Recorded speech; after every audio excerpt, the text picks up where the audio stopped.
que Esdras aún tenía la capacidad de avergonzar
de sonrojarse frente a la maldad e iniquidad en que se encontraban.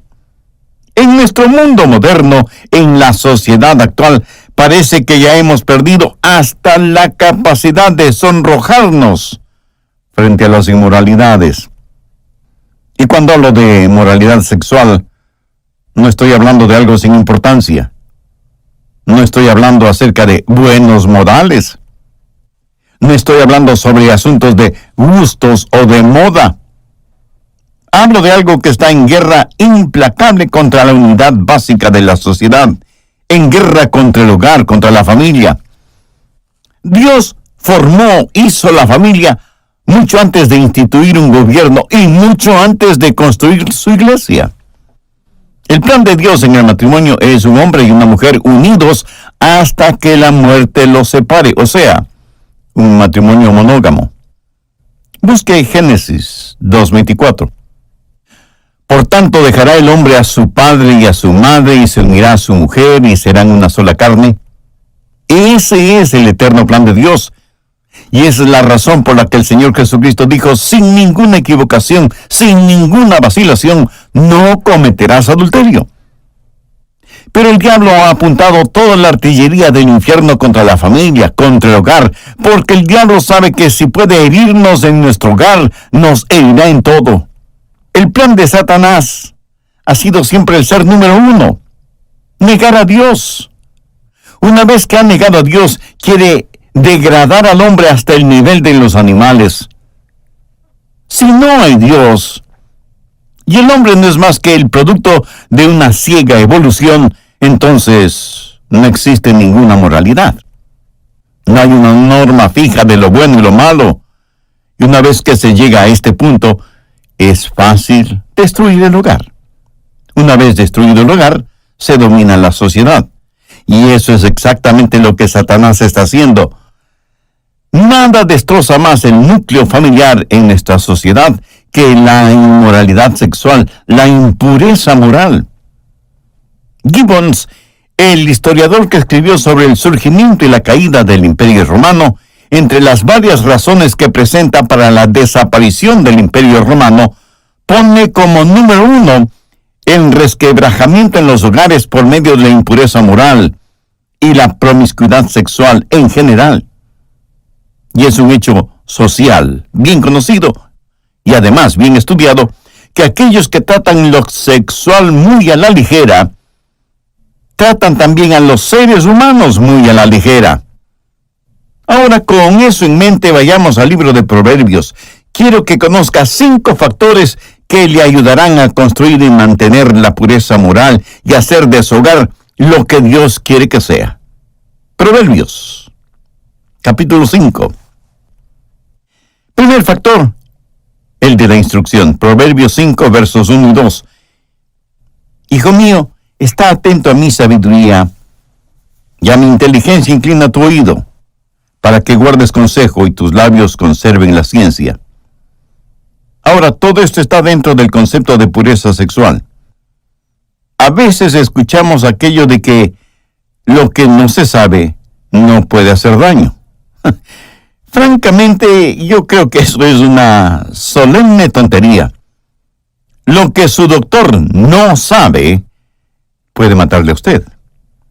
Y tenemos familias que están fracasando primordialmente por falta de sabiduría, de discreción, de entendimiento y de conocimiento. ¿Y dónde vamos a aprender estas cosas? En la universidad, con un profesor de sociología que enseña el disparate del humanismo. Lo aprenderemos en institutos de altos estudios sociales. Lo aprenderemos de los defensores del asesinato legal de bebecitos parapetados detrás de las oficinas de la mal llamada paternidad responsable. Lo aprenderemos en los cines, viendo toda la basura inmoral que produce Hollywood.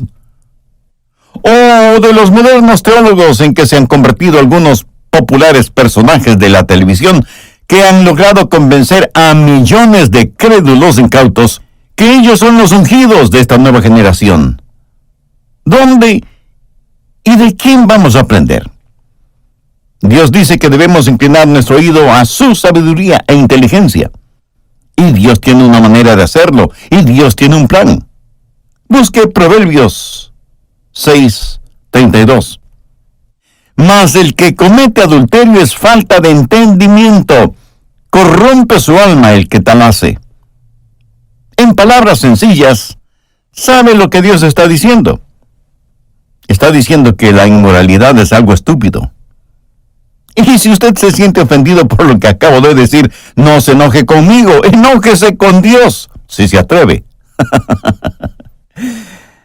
Quien comete fornicación o adulterio es que no tiene ningún entendimiento. Está destruyendo su propia alma, voluntaria pero estúpidamente. Usted necesita ser instruido, necesita aprender. Y esta verdad debemos enseñarla no solo en las iglesias, sino principalmente en los hogares. Los ingenieros sociales de nuestros días han logrado sacar la Biblia de las escuelas. Y su enseñanza de educación sexual se traduce en condones y píldoras anticonceptivas y, en llegado el caso, en abortos sin el conocimiento y el consentimiento de los padres. Así que otra vez, ¿dónde vamos a aprender? Dios nos ha dado un libro, un manual de instrucciones. Y el primer factor es el factor de la instrucción. Necesitamos aprender sabiduría divina. Segundo factor, el de la decepción. Esto es lo opuesto al factor de la instrucción. Esto de la decepción tiene que ver con las artimañas de Satanás. Proverbios 5, desde el verso 3. Porque los labios de la mujer extraña destilan miel, y su paladar es más blando que el aceite. Mas su fin es amargo como el ajenjo, agudo como espada de 2 filos. Sus pies descienden a la muerte, sus pasos conducen al Seol, sus caminos son inestables. No los conocerás, si no considerares el camino de la vida. Aquí se está hablando de una decepción satánica para arruinar su vida. Y habla de una mujer inmoral. Satanás es demasiado listo para ir a pescar sin tener una atractiva carnada en el anzuelo.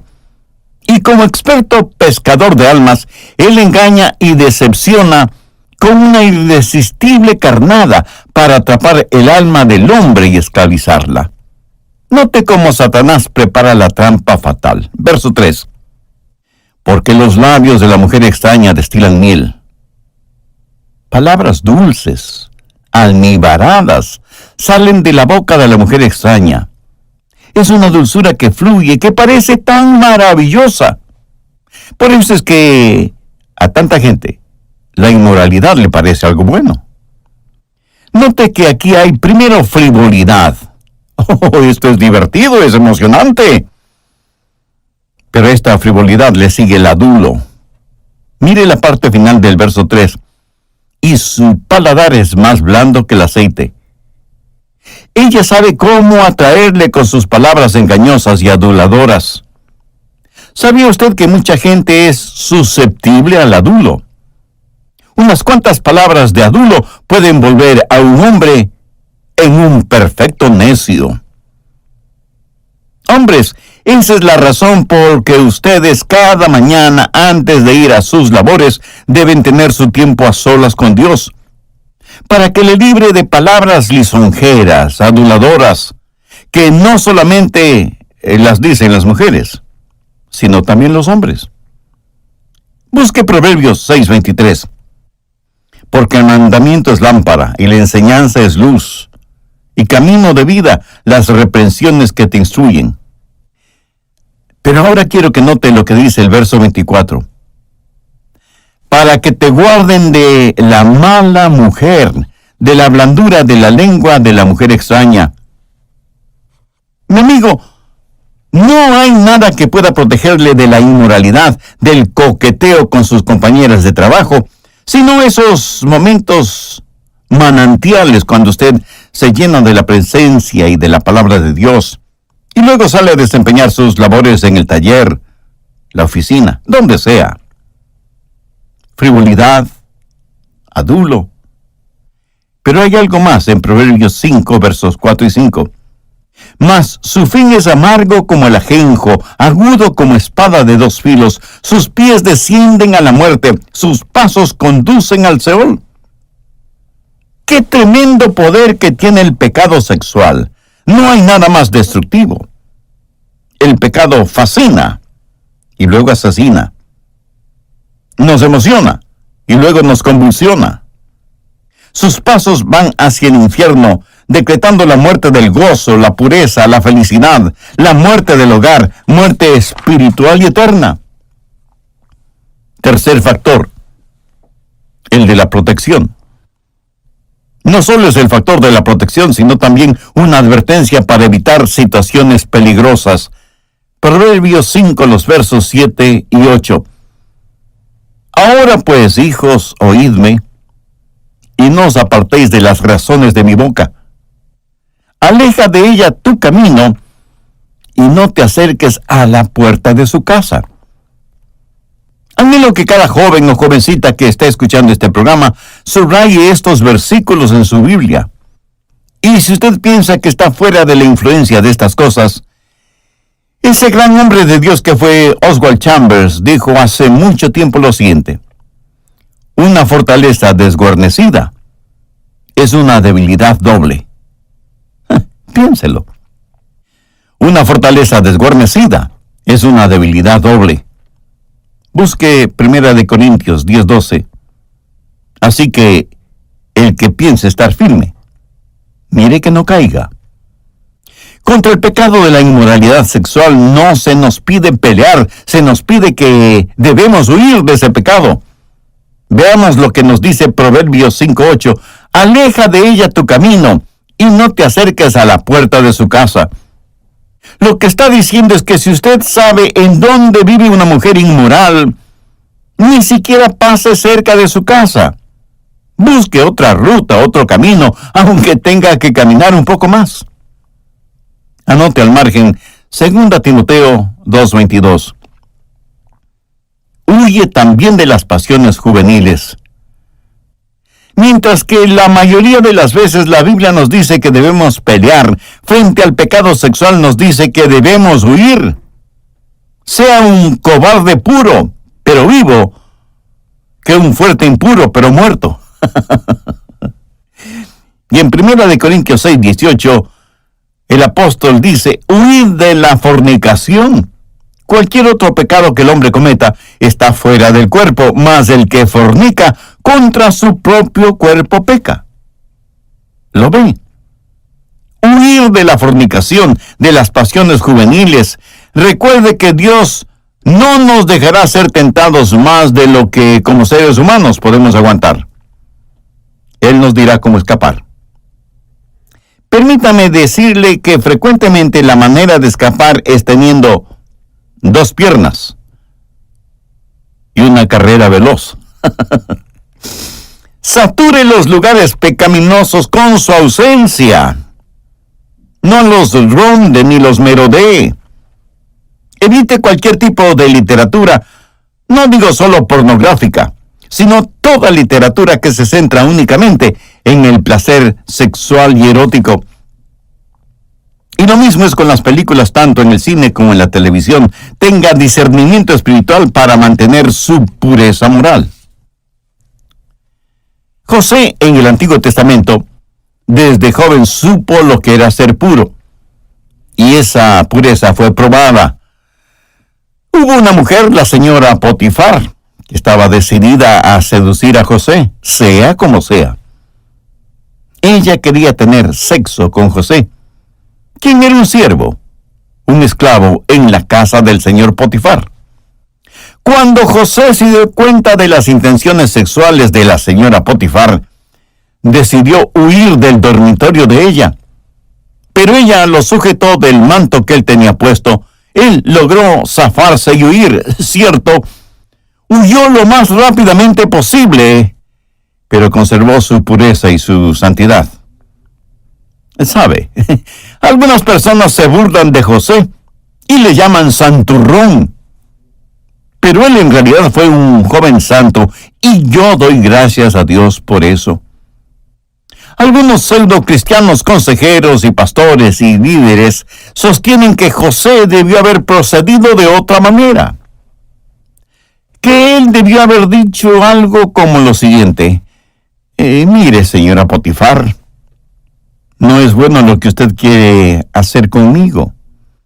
Vamos a arrodillarnos y vamos a pedirle a Dios que nos ayude en este asunto. ¿Qué cosa más fuera de todo sentido, no le parece? José no comenzó a luchar contra esa tentación. Él simple y sabiamente huyó de la presencia de la señora Potifar. Oiga, yo sé lo que son las tentaciones de la carne. Después de todo, soy un hombre de carne y hueso. Pero lo que voy a decir lo digo como testimonio, no como vanidad. Agradezco a Dios que yo llegué al altar matrimonial siendo virgen. Durante mi tiempo en la universidad, yo tenía sobre mi escritorio una plaquita que decía, el que no quiere caer, no debe caminar por lugares resbalosos. Y eso es prácticamente lo que la Biblia dice. Aleja de ella tu camino y no te acerques a la puerta de su casa. Cuarto factor, el de la destrucción. ¿Alguna vez ha considerado las consecuencias de la inmoralidad? ¿Por qué Dios dice que la inmoralidad es algo estúpido? Mientras el hombre moderno dice que la inmoralidad es algo que está de moda, Dios dice que si usted piensa así, es un necio que no tiene ningún entendimiento. Y hay algunas razones para esto. Primero, disipación. Proverbios 5, los versos 9 y 10. Para que no des a los extraños tu honor y tus años al cruel. No sea que extraños se sacien de tu fuerza y tus trabajos estén en casa del extraño. Mi amigo, por si no se había dado cuenta, el pecado cuesta. El pecado no paga. Cuesta. Yo tuve un amigo a quien aprecié mucho, era un profesional en su campo, tenía una de las casas más hermosas del vecindario, decía ser un cristiano, pero en su trabajo tenía como compañera a una hermosa mujer. Y muy pronto, los hilos del coqueteo inofensivo se fueron transformando en ilícitos cordones sexuales, terminando por ser una cadena que lo esclavizó y se ahogó en las profundas aguas del pecado y de la inmoralidad. Y yo con mi corazón quebrantado hice todo lo posible por ayudarle espiritual y emocionalmente. Pero su pecado ya había endurecido su conciencia. Eventualmente perdió su negocio, perdió su casa, perdió su familia física, perdió su familia espiritual, perdió sus amigos, perdió su reputación, lo perdió todo. En la actualidad su ex esposa se volvió a casar y sus hijos llaman papá a otro hombre. Mire si el pecado cuesta. ¿Y cuánto? ¡Qué desperdicio de una vida! En el verso 9 de Proverbios 5, Dios está hablando de disipación para que no des a los extraños tu honor y tus años al cruel. Pero no solo habla de disipación, sino que en segundo lugar habla de enfermedad. Mire el verso 11, y gimas al final cuando se consuma tu carne y tu cuerpo. He escuchado a algunas personas cristianas y no cristianas decir que el SIDA es el juicio de Dios. Yo no estoy de acuerdo con este punto de vista. ¿Por qué? Escúcheme atentamente. El SIDA es la consecuencia del pecado. Y alguien me dirá, pastor, ¿está diciendo que todos los que padecen de SIDA son pecadores? Por supuesto que no. Cada persona que muere atropellada por un conductor ebrio es pecadora. Por supuesto que no. Permítame decirle que yo tengo la respuesta, la solución para el problema del SIDA. Ojalá que el mundo entero entendiera esta solución para la epidemia del SIDA. Ojalá que lo entendieran nuestros científicos, nuestros gobernantes, nuestros ingenieros sociales. ¿Cuál es esa solución? Es tan fácil que parece increíble. Vivir de acuerdo a la palabra de Dios. Eso es. Y si alguien me pregunta, ¿cómo puede la palabra de Dios ser la solución para el SIDA? Fácil. Un hombre y una mujer unidos en matrimonio hasta que la muerte los separe. Esa es la solución. Y usted, incrédulo, me dice, pero pastor, eso es demasiado simple. Y yo a la vez le pregunto, ¿y si es demasiado simple, por qué no aplicamos esa solución? ¿Por qué tenemos que complicarlo todo? ¿Será porque para algunos no hay ningún beneficio financiero si ponemos en práctica la palabra de Dios? Piénselo. ¿Por qué esperar que se haga realidad lo que dice la Biblia y gimas al final cuando se consuma tu carne y tu cuerpo? En la actualidad hay poderosas drogas para combatir el SIDA. Gran negocio para los laboratorios farmacéuticos. Sin embargo, estamos enfrentando una epidemia transmitida sexualmente y que es ahora 10 veces más grande que lo que fue unos pocos años atrás. En tercer lugar, desilusión. Proverbios 5, versos 2 y 13. Y digas, ¿cómo aborrecí el consejo? Y mi corazón menospreció la reprensión. No oí la voz de los que me instruían, y a todos los que me enseñaban, no incliné mi oído. Uno de estos días, muchos de quienes me están oyendo este mismo momento dirán, ¿por qué no hice caso de las enseñanzas del pastor? ¿Por qué no escuché la palabra de Dios? Usted, mi amigo, va a estar profundamente desilusionado. Va a seguir viviendo su vida pensando que la vida que vive le da gozo, pensando que esa es la felicidad y la forma de alcanzar las realizaciones personales. Pero eso no es cierto. Y uno de estos días usted dirá con amargura, ¿por qué no escuché? ¿Por qué no hice caso a las advertencias de la palabra de Dios? ¿Por qué? ¿Por qué? Algunos dicen que la práctica de la moral relativa los libera. Mi amigo, no nos libera, nos esclaviza. Suecia es un ejemplo de sociedad abierta, tolerante. Es el país en donde más libertinaje sexual existe. Sin embargo, ninguna otra nación sobre la tierra tiene un tan alto porcentaje de suicidios como en Suecia. En cuarto lugar, desgracia. Proverbios 5:14. Casi en todo mal he estado en medio de la sociedad y de la congregación. ¿Qué significa esto? Significa el enfrentar la deshonra pública.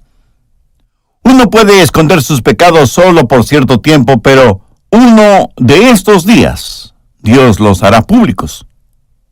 Busque Lucas 12:2, porque no hay nada encubierto que no haya de descubrirse, ni oculto que no haya de saberse.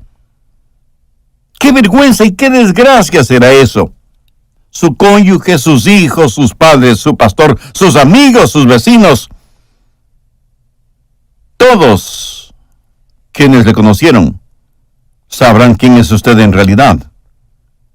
Y usted no tendrá forma de esconder sus pecados. Tal vez los está escondiendo este momento, pero más tarde o más temprano, aquí, frente. ¡Qué tremendo lema para un periódico! Si usted no quiere que lo suyo se conozca, arrepiéntase de sus pecados, termine con su vida de pecado de una vez por todas, no sea una desgracia para la gracia de Dios. Quinto, el dominio. Proverbios 5:22. Prenderán al impío sus propias iniquidades, y retenido será con las cuerdas de su pecado. No hay ningún otro pecado que esclavice más que el pecado de la inmoralidad. Es un pecado que ejerce dominio absoluto y atrapa a hombres y mujeres inmisericordiamente. He tenido que aconsejar a muchos que han estado viviendo una vida de inmoralidad. Por lo general nos sentamos y primero oramos. Recuerdo a un joven a quien pregunté: hijo, ¿ves esto como un pecado? Sí, pastor, sé que es un pecado. ¿Sabes que Dios te ama? Sí, pastor, sé que Dios me ama. ¿Y sabes que Dios quiere lo mejor para ti? ¿Quieres lo mejor para tu esposa y tus hijos? Sí, pastor, eso lo quiero con todo mi corazón. ¿Crees que Dios tiene el poder suficiente para liberarte de la esclavitud del pecado? Sí, pastor, lo creo. Entonces, ¿quieres arrepentirte de este pecado de inmoralidad?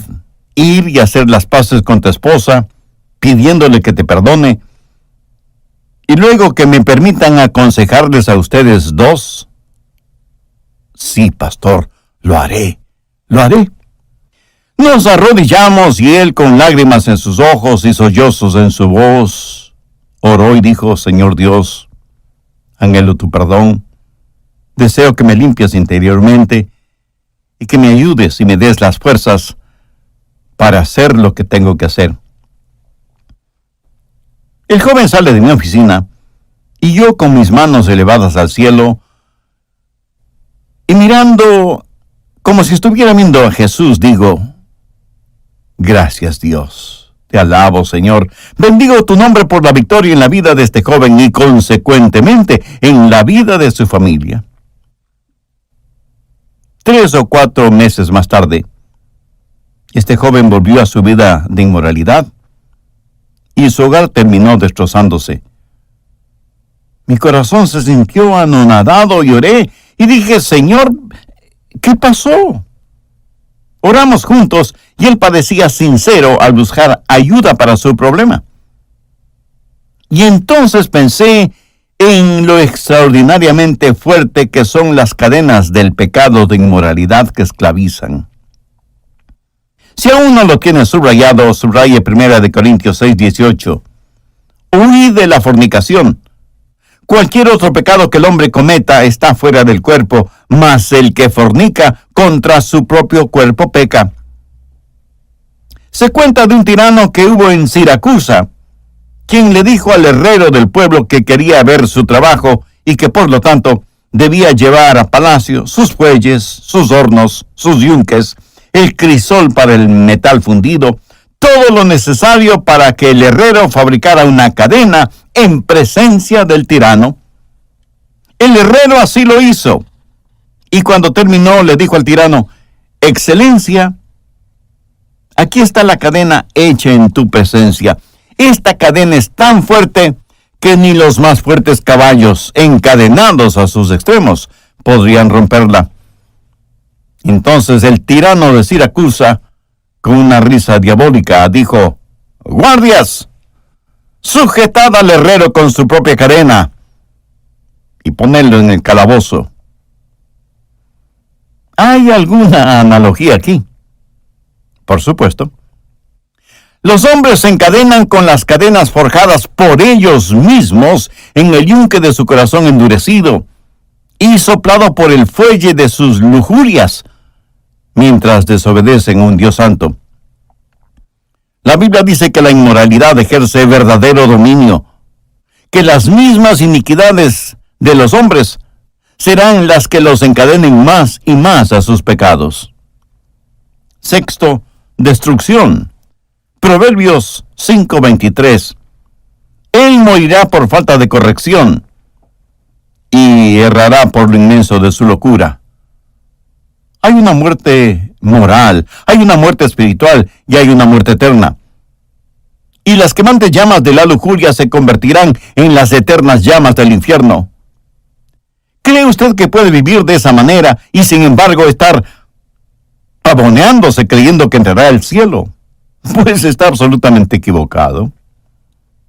Por favor, anote al margen 1 Corintios 6:9.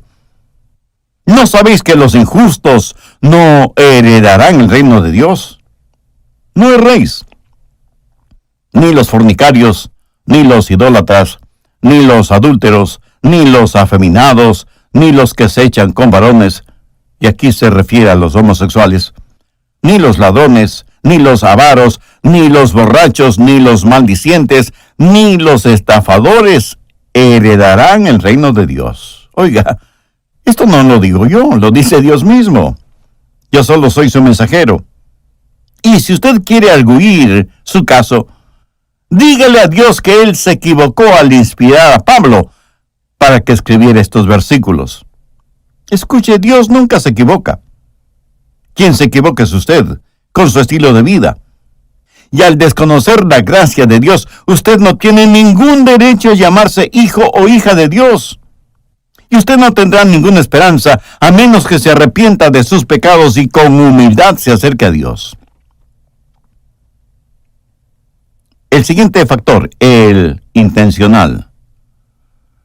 Este es el factor en el cual podemos gozar de lo mejor de Dios. ¿Sabe cuál es la intención de Dios para usted?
Y alégrate con la mujer de tu juventud.